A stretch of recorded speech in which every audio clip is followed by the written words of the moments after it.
Welcome back to our Cyber Inside Out podcast, now in season 2. This episode is focusing on social engineering. Today we have a couple of fantastic people joining us. So I'd like to introduce Rob. Hello, Rob.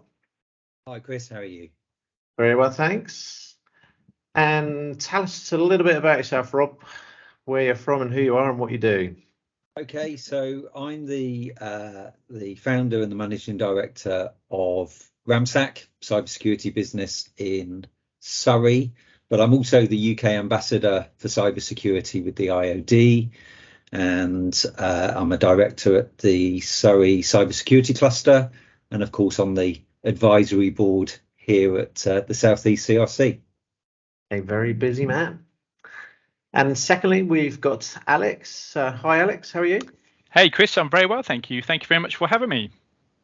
No problems. Thanks for joining us. And tell us a little bit about yourself. Yeah, fantastic. Thanks, Chris. So my name's Alex Douglas. I'm a digital engagement manager and I work for a large financial institution. And I work within a team who provide insights, education, and awareness to SMEs across a number of different digital pillars, with cybersecurity and cyber awareness being our highest priority. We help businesses to understand what the cyber and fraud risks are out there and what controls businesses can do to adopt these types of processes to prevent such an attack. And many of these controls are actually non-technical for businesses to deploy and adopt, and should be adopted as general working practice. Unfortunately, though, Chris, we do see a large percentage of these controls actually being lapsed, and huge losses are being conducted through a variety of different scams, which I'll talk about later on today. Thank you very much. So both knowledgeable chaps, and I'm sure we're going to share that knowledge throughout the session. So without further ado, today is all about social engineering. So I guess sometimes IT does talk about very technical jargon, and we're trying to demystify that. So Rob, talk us through social engineering, I guess the headline topics that you see at the moment. Okay. I mean, in its simple form initially, social engineering are where criminals get you to do something digitally that's not in your best interest or is in your best interest. We do 90% of what we do as humans every single day is done subconsciously. And what social engineers are really good at doing is plugging enough pieces of the jigsaw so that your subconscious brain's not alerted. If something looks right, feels right, sounds right, you typically do it on autopilot. And that's what social engineers are incredibly gifted at doing. And you know, I think we're going to talk today about the various different vectors of social engineering, but they encompass the headlines are your phishing, vishing, and smishing, and some others that we will no doubt uncover. Totally. And if it feels right, we generally like to help as humans. We don't go around being horrible to each other. And if someone appears to be your friend, you don't really want to put them off, do you? Which is why social engineering is very successful. And I think that alert thing that I said, where it feels right and you go with it, you quite often, and I know you will have had these conversations with victims of cybercrime, quite often people have been going down the path, they've been on the phone and they've been talking to someone and they're answering their questions, and then all of a sudden something doesn't feel right. And when it doesn't feel right, that's when your conscious brain kicks in and you go, hold on a minute. But the social engineers have lots of great answers to those points, and actually get really, really upset when you find them out. Yeah, because to them it's a livelihood as well, isn't it? Sadly. So we've mentioned phishing. So phishing is scams by emails, sending the fish out there. You got vishing, spelled with a V, is scam by the good old voice call. And then you've got smishing, which I think it was back from the days when we used to call it SMS texting, so smishing. But there's plenty more, isn't there? There's whaling, where you're looking to get the big target, which would be the CEO. Mass phishing or spam phishing, you're sending out the same message to many.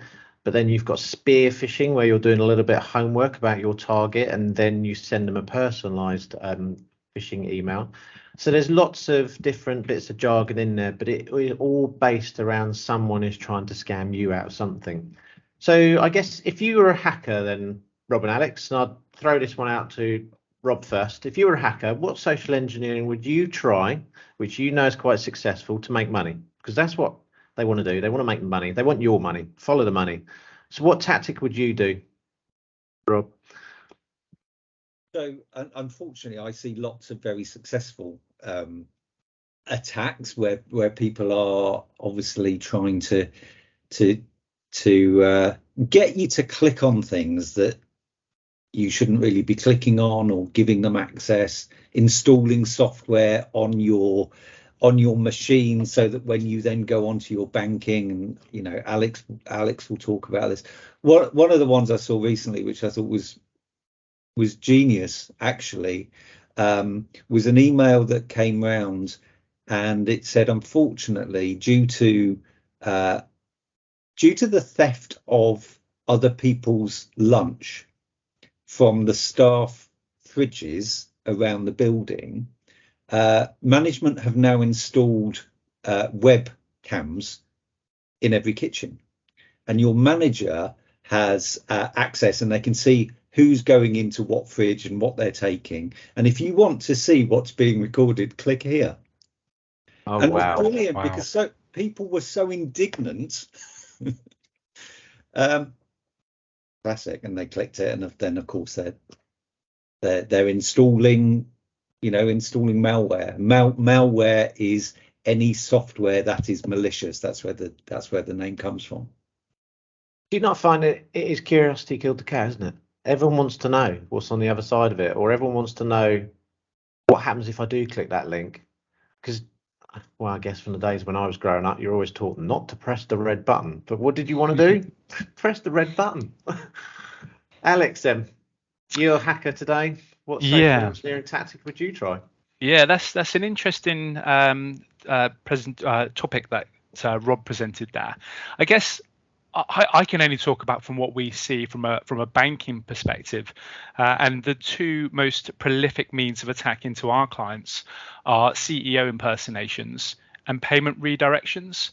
And Rob was talking about like the psychological techniques that perhaps cyber criminals would use. So we often see a combination of different psychological techniques used, such as that fear, that urgency, and then that authority. So for me, if I was a hacker, I would probably go down the CEO impersonation route. And the thing is, there's two ways you can do this. There's the sophisticated, this is what I call it. I call it the sophisticated and the non-sophisticated route. So, hey, as an attacker, I want to try and, have as many opportunities as possible. So perhaps I might go down the non-sophisticated route. And this is where I would send maybe a spoof email into, a member of the finance team requesting an urgent payment. And again, I might do a bit of research before actually sending this email to actually add a bit more pretext in it. I'll give you an example of something that we saw recently where a CEO was basically impersonated for a spoof email into the finance director. And what the attacker had done was, first of all, they did a bit of research using open source intelligence on the actual the CEO to learn a bit more about the CEO's family. And what the attacker had actually found was that the CEO had a daughter out in Hong Kong at university there. So what the attacker chose to do was actually craft an email, spoofed email, into the finance director saying that they needed to make an urgent payment to their daughter in Hong Kong to pay for her university fees. Now, again, because it came from authority, because it had the urgency within it, the finance director jumped at the opportunity to make the payment. But unfortunately, or should I say fortunately, the finance director at the time didn't have their payment authorization card to hand at home, so they had to go into the office. And this attack was actually thwarted because the finance director poked their head around the corner and spoke to the CEO to say, oh, I'm just making this payment for you now, only for the CEO to say, no, I didn't authorize that payment. So again, pretty non-sophisticated attack there. So that's probably the route I would go down, Chris. Yeah, and I think it's encouraging staff to challenge or even ask, because I know back in the day everyone just did as they were told, but in this new environment of modern day crimes where a lot of devastation can be caused, sadly, within seconds of clicking a button, it's empower your staff to have the confidence to actually go and ask the CEO, to, I guess, depending on how big the business is. If it's small business, it's pop your head round the door, like you just said, Alex, and say, boss, are you sure? Is this just double checking, having that four eyes policy?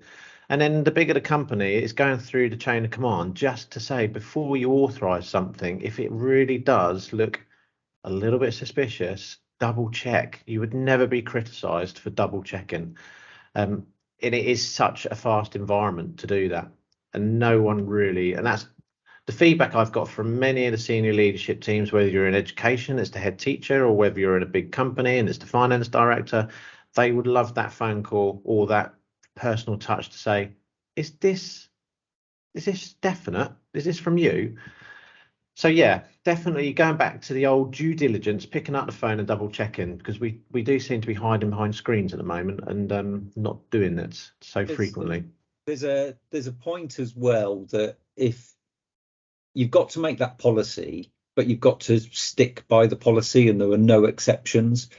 I was involved in another case where the finance director received an email supposedly from the chairman, and they'd done their homework. It was very much spear phishing, and the email said, I've got a bit of a problem because I need you to make 3 urgent payments. And these 3 urgent payments were nearly £1 million in total. Wow. And they said, I need you to make 3 urgent payments. My problem is, as you know, I'm in hospital today having a hip replacement, which he was. But our policy says you can't make the payments without talking to me. But they're urgent. And the FD made the payments. And one of the interesting things was the insurance company wouldn't cover them. And they wouldn't cover them because they were in breach of policy. But not only that, the cyber criminal had reminded them of their policy to say you can't make payment without actually speaking to me. So you've got to stick by that policy, and there are no exceptions to the rule. That's one of those facepalm moments, isn't it? And the alarm bells there would be that social engineer knows so much information about the company that I'd want to be double checking why systems haven't been compromised, and checking the email rules to see if someone's got into your Outlook account, 365 account, or whichever email provider you're using. But they do tend to get in and they do keyword searching. So they will look for reconcile, invoice, payment, sort code. And when those wildcard searches come up and they see an email with those words contained into it, they will more than likely have a copy of that email auto forwarded to their own suspect email, which then gives them the time to read through the whole email and then craft their phishing email accordingly. So they do their homework, and they will do it because their objective is to make money. So yes, Alex, top current threats that you see impacting on business from your point of view. Yeah, great question. Actually, continuing that theme there around, for example, the business email compromise attack. This is actually one of our top threats, or probably if not the top threat that we see, alongside CEO impersonation, with losses being quite large in size as a result of these types of attack. But the business email compromise attack is still continuing to damage businesses, and often it's not actually our business client, the business who's lost money, who's actually had their emails compromised. It can be alongside the supply chain, for example, and this then has you kind of get a bit of a row between who is actually liable and who was compromised, and ultimately who is at fault here. But unfortunately, the liability does lie with the individual business making the payment, because they need to do their due diligence with that old school verbal payment verification. So still the top threats that we see is payment redirection as a result of business email compromise, changes to bank details within an invoice, for example. And typically cyber criminals will do their homework, and they will sit on that compromised email account. I think it was on average something like 279 days before the data breach is actually discovered. So over that time, the cyber criminal can kind of pick and choose which invoice that they want to alter the payment details for.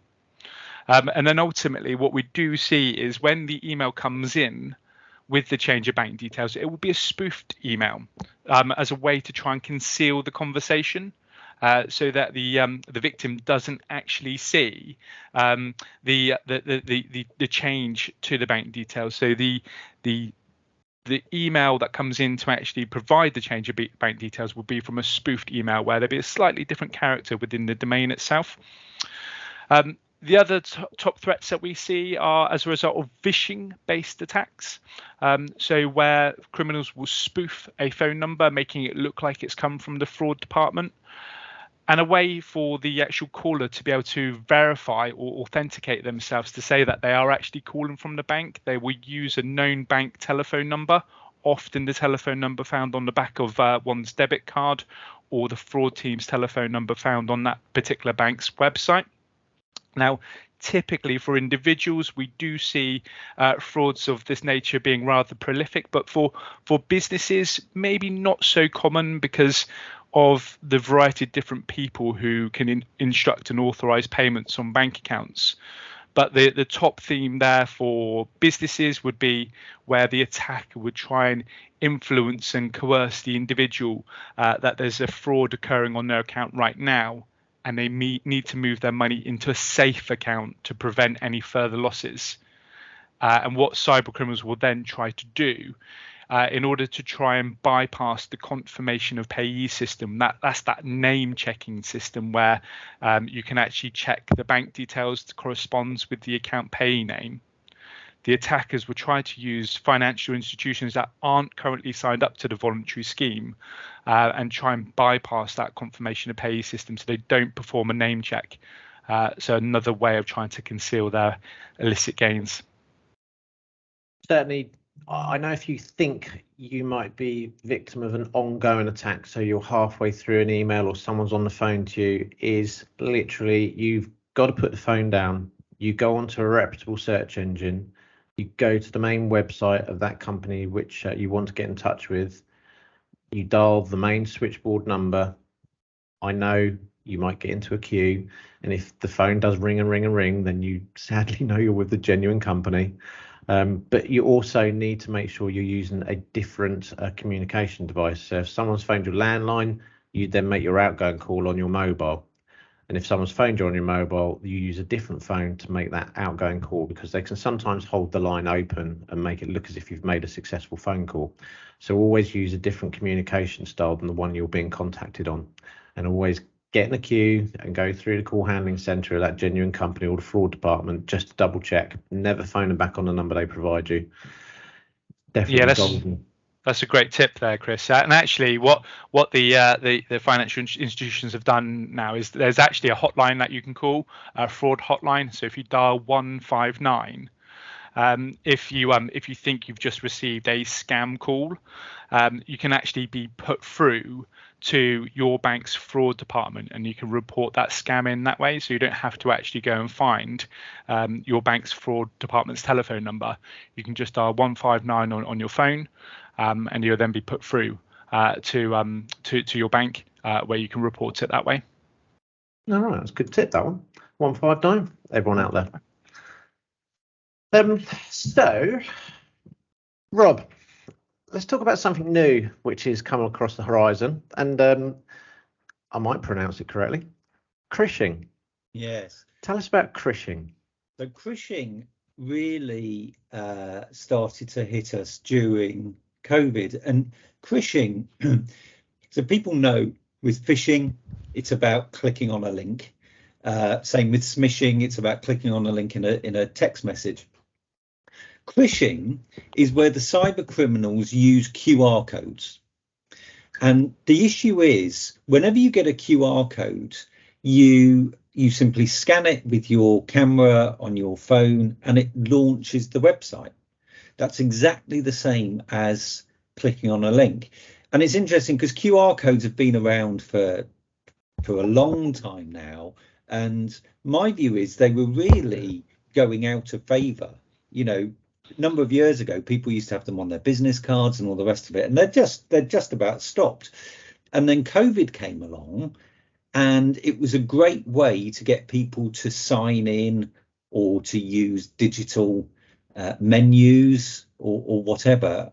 And what the cyber criminals are doing is they're printing their own QR codes and then they're sticking them over QR codes that you expect to see. So one of the things I always say is, you know, if you're looking at a poster or you're looking at a menu or whatever it is, if that QR code is a sticker rather than the original printed document, just be cautious and be aware that that QR code, when you scan it, that's automatically going to open a website, and there's another cyber risk. Yes, I guess for a good example, but you go into a restaurant, quite a lot of restaurants now, contactless payment, like you said, e-menus, that, I don't know, in this world of contactless, you run your finger over it to see whether or not it is a sticker over a piece of paper.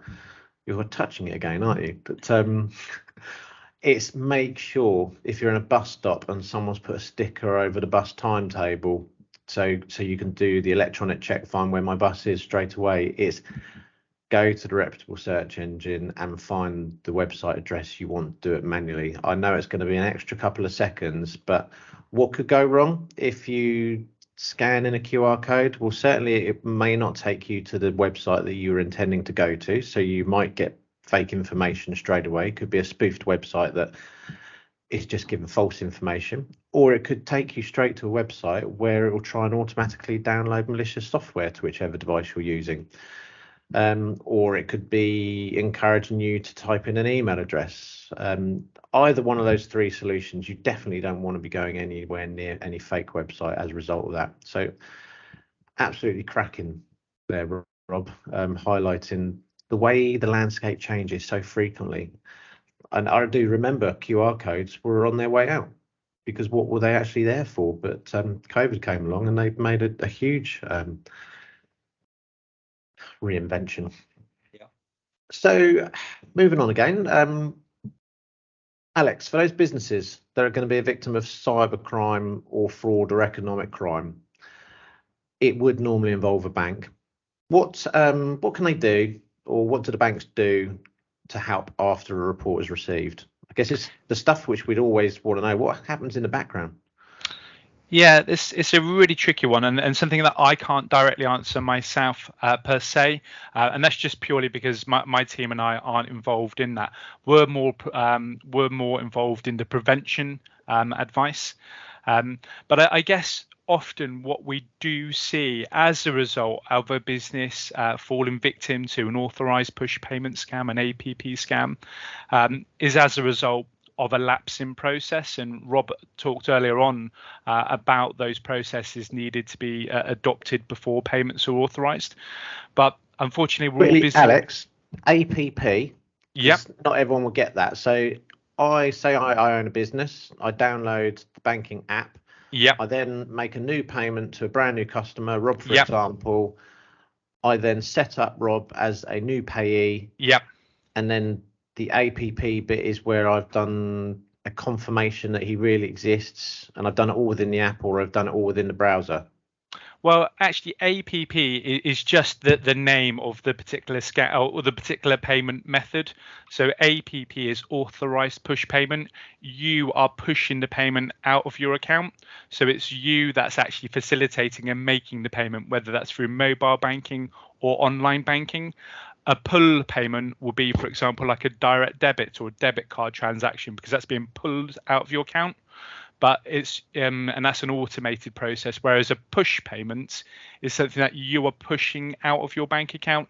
you are authorizing that payment as a result of you being given some payment instructions, whether that's from a business or whether you are looking to pay Rob and Rob emails you those bank details or texts you those bank details or gives you verbally those bank details. But ultimately, where we see businesses losing money and large sums of money is as a result of the individual not verifying those bank details with the recipient. So what's really important is that when a business receives a new payment instruction for goods rendered, the business needs to perform a process where they phone up and they verbally verify those payment details with the recipient. But the business needs to be in control of this. They mustn't call a telephone number within the invoice that's been emailed to them. And why is that? Well, that telephone number could also be manipulated, where actually the victim phones up and speaks to a fraudster who verbally verifies those bank details to say, yes, these are the bank details that you must pay this invoice to. So again, what the business needs to do, or the person who's responsible for making those payments, they need to call on a known telephone number. Now, if they can't get a known telephone number, then they call on a telephone number found on the company's website. They've done all they can to actually phone up and verbally verify those bank details. And if they can't verbally verify those bank details, like Rob said in that example earlier on today, then the payment must not be made until they have verbally confirmed those. Now, the other red flags typically are when you receive an invoice for goods rendered, and this is an existing supplier, but the red flags here are any changes to existing bank details. Because if there's changes to existing bank details, i.e. within the invoice, hey, we've just changed our bank details to a new bank, can you pay this invoice to this bank account? Well, that should start sending out alarm bells. And again, that process, that tried and tested process, where the person responsible for making the payment, they need to call on a verified phone number to authenticate those bank details. Good point there. And it is a case of go back to basics, pick up the phone, double check rather than taking it as read. And I do speak to quite a few cyber criminals, and they commonly say we're not at a stage where we are testing the advanced skills that we do have, because we still only have to worry about the basics, because people are still not covering the basics. And that's the thing that's is the easy thing. The majority of the cyber crimes that I do get to review, I would say, are preventable, because we're just forgetting the basics. And we do it in our daily lives. We lock our doors, we double lock our doors, we lock our car doors, we set the alarm. We have a habit, don't we? We're comfortable with all of our conventional physical stuff, but the moment we go online, we seem to forget about basics again. If I could just add to that, actually, Chris, as well, where you talk about the basics and where we become comfortable as well. And the thing is, again, often a lot of these scams that we see, or these successful scams where businesses have paid away large sums of money to fraudsters, has been that lapse in that process where they haven't followed that verbal verification process. So it's really important that businesses do train their staff around this particular subject. But also what we tend to see, again, tying this all into the social engineering and the open source intelligence and the homework that cyber criminals do, they will typically target a business when that person who is normally responsible for making the payments, they are out of the business on holiday. So right now, holiday season, we will see an uptick in these types of threats because the person who normally owns the process is actually on holiday. So perhaps that person who is now going to be making those payments, they might not be aware of performing this verbal verification process. And as Rob identified earlier, you want to impress on your CEO. So, you would do it without even a second thought, perhaps acting on that email because you think it's the right thing to do. So again, it all goes back to training all of your staff responsible for payments. And that's moves quite nicely onto our next question, because we're going to talk about training, but probably some of the basics which I see is people are eager on their last day on the Friday afternoon, aren't they, to set up their auto reply, to say, hey, I'm away on holiday, I'm not back for 14 days. Let's not do that, because you're telling the person that's sending you the emails that you're not around and someone else is now managing your inbox and is probably going to be nervous at answering your questions. We don't need to tell everyone we are on holiday. We used to do it, but it's giving the game away. But training, Rob, benefits of training, and I know there's some few developments, legal developments in regards to training for cybersecurity, but how can people reduce the likelihood of phishing, social engineering with training? So, firstly, training is an absolute must, and the changes you talk about. So there was a change to UK GDPR at the end of December that now says that all new starters must receive cybersecurity training within their first 30 days of employment and before they're given access to any client data, and that training must be repeated at least annually. Now, my view is that's not enough. If you do one piece of cybersecurity training for somebody, they're not going to remember it. Harvard did a study that said that an intelligent person needs to hear something 6 times before they get it. Well, unfortunately, not everyone you work with is intelligent, and we have to keep repeating that message. And one of the reasons I think they've introduced the 30-day piece is actually we know that new starters are targeted in the same way that, Chris, you just referenced, the holiday stuff where people are targeting. And you're right, don't say I'm on holiday for whatever. The other thing is people are inherently try to be helpful, and you see a lot of emails also that say I'm on holiday, in my absence talk to this person for this and talk to this person for that, and you're just signposting, you're just making it really easy. But new employees are targeted, and the cyber criminals will use tools like LinkedIn to identify people who have got a new job, and they will attack them. There's a scam with gift cards where you get an email supposedly from the CEO or one of the directors or whatever saying, I need you to go and buy 10 £100 Amazon gift cards, and can you buy them from the supermarket, and then could you email me the code so that I can share those.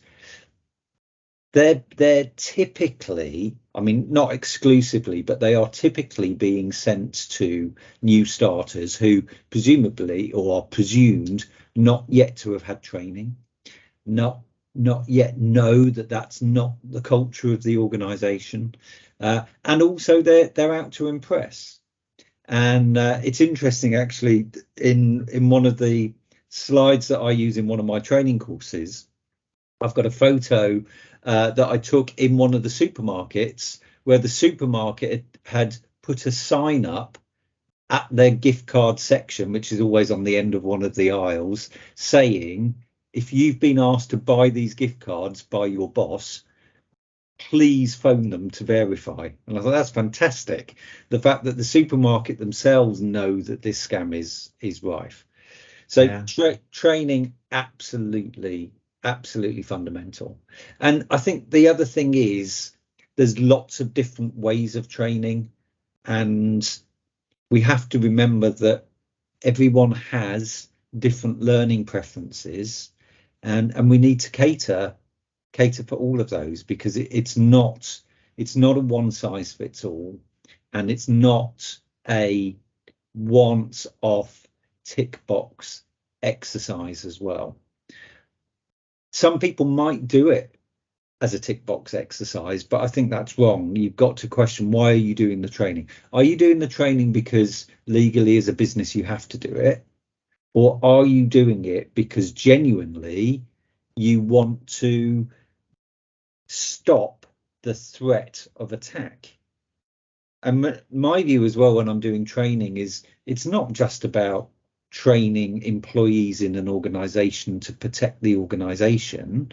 It's about training citizens, because you're just as likely to get attacked in your personal life as you are in your work life. And exactly that's what we've got to educate. That's where I found my most success, is that I've sat through an enormous amount of training in my time. Some of it's not been that exciting at all. I'll probably say health and safety could have a refresh, because you do get pressed staff in the room like, oh, it's mandatory training time again, and they do switch off. But cybersecurity again is sometimes not the most exciting topic to sell. But if you label it so you're supporting the individual, because we've all got current accounts, mortgages, email accounts. Like you said, Rob, you're going to be hit at home, you're going to be hit at work. So if you're upskilling the employee, making them safe with their family and friends, then you're going to protect your company assets, the crown jewels, aren't you? The same training will work. Yeah, absolutely. Yeah, I always say, look, this is how your parents are being targeted, or this is how your kids are being targeted, and you've got their attention then, and you can then deploy everything that we have to deploy into the workplace, but you've totally got them engaged. If I can add yeah, I was going to say, if I can add something to there, and I'm sorry, apologies here, but I'm going to steal one of your analogies, Chris, here, and it's with regards to a fire alarm. We are all trained at an early age to understand what we need to do in the event of a fire alarm going off, around, exiting the building, not picking up personal possessions, and meeting in a pre-organized place. But when it comes to the workplace, again, we know what we need to do in the event of a fire alarm. But have we trained our staff or our employees around what to do in the event of a ransomware infection? Because again, early training on this particular area can prevent the spread of that ransomware going across the network. So again, likening it to health and safety, likening it to a fire alarm, training is really important in that particular area also. Yeah, and we did it as parents, didn't we? Some of the fun stuff we did, the children, we helped them learn to ride a bike. That was fun, maybe not always necessary, but one of the golden things that we help children to learn is learn to swim, isn't it? That is a must, because that's a safety issue. And I know cyber's not quite there yet as a safety issue, but it is getting there. I guess last question, and I'm going to ask both of you, good examples of impersonation crime. So we've all seen in our jobs some, I'm not going to try and use the word wonderful, but some illustrative examples of what people have done to talk their way into a building or talk their way into someone's bank account. Good examples of impersonation, so people can relate it to what they see every day in their office. Rob, good example of an impersonation. Yeah, and I think this is a really important subject as well, actually, because a lot of people think when we talk about cybercrime that it's about people hacking in or tricking you to get onto your computer and so on. But one of the easier ways for a cyber criminal to launch an attack is if they can get into your building.